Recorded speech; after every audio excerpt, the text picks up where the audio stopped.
حضرت رابعہ بصری بظاہر نہ تو کوئی ملکہ تھی، نہ شہزادی، اور نہ ہی کوئی دنیا کی حسین و جمیل عورت، لیکن آج 1200 سال گزر جانے کے بعد بھی ان کا نام زندہ ہے۔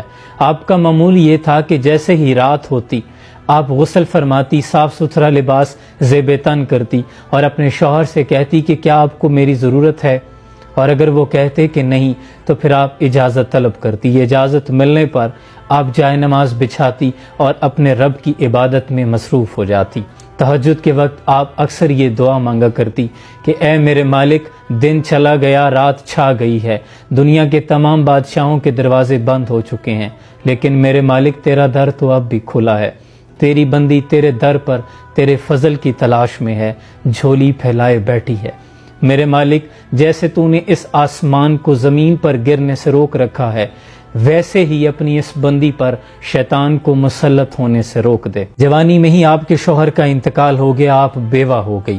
بصرہ کے بہت بڑے امام، مسلمانوں کے امام حسن بصری رحمۃ اللہ علیہ نے آپ کو نکاح کی دعوت بھیجی۔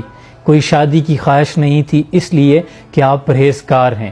اگر آپ سے نکاح ہو جاتا ہے تو قیامت کے روز میری بھی بخشش کا سامان ہو جائے گا، لیکن رابعہ بصری نے فرمایا کہ پہلے مجھے آپ میرے ان 4 سوالوں کے جواب دے دیں۔ پہلا سوال یہ ہے کہ مجھے جنت ملے گی یا دوزخ؟ تو آپ نے کہا کہ یہ تو میں نہیں جانتا۔ پھر پوچھا اچھا یہ بتائیں کہ قیامت کے روز جب اللہ اعمال نامے اڑائے گا، کسی کے دائیں ہاتھ میں آئے گا، کسی کے بائیں ہاتھ میں آئے گا، میرا اعمال نامہ میرے دائیں ہاتھ میں ہوگا یا بائیں میں ہوگا؟ تو آپ نے فرمایا کہ میں تو یہ نہیں جانتا۔ پھر پوچھا اچھا یہ بتائیں کہ قیامت کے روز جب نیکیاں تولی جائیں گی تو میرا نیکیوں کا پلہ بھاری ہوگا کہ برائیوں والا پلہ بھاری ہوگا؟ کہا میں یہ بھی نہیں جانتا۔ کہا اچھا یہ بتا دیں کہ قیامت کے روز جب دنیا پل صراط سے گزرے گی تو کچھ گر جائیں گے، کچھ گزر جائیں گے، میں گر جانے والوں میں ہوں گی یا گزر جانے والوں میں ہوں گی؟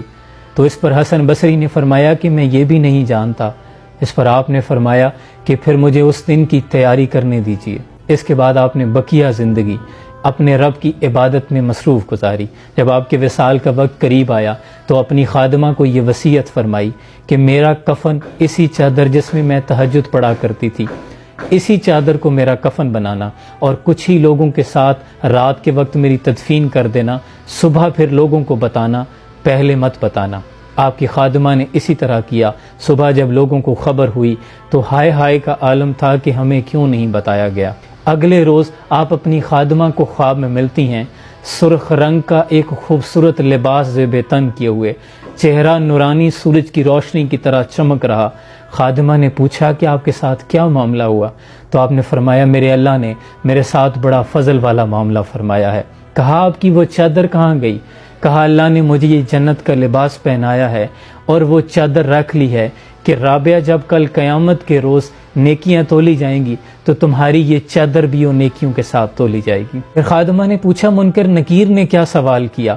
کہا منکر نکیر نے پوچھا تھا تیرا رب کون ہے؟ تو میں نے کہا کہ جس رب کو 40 سال نہیں بھولی، 4 ہاتھ زمین مٹی کے نیچے آ کر کیسے بھول سکتی ہوں؟ اس کے بعد مجھ سے کوئی سوال نہیں کیا گیا۔ یہ وہ لوگ ہیں جنہوں نے اپنی زندگی اپنے رب کے نام کر دی، اور اللہ نے پھر دنیا ان کے لیے مسخر کر دی۔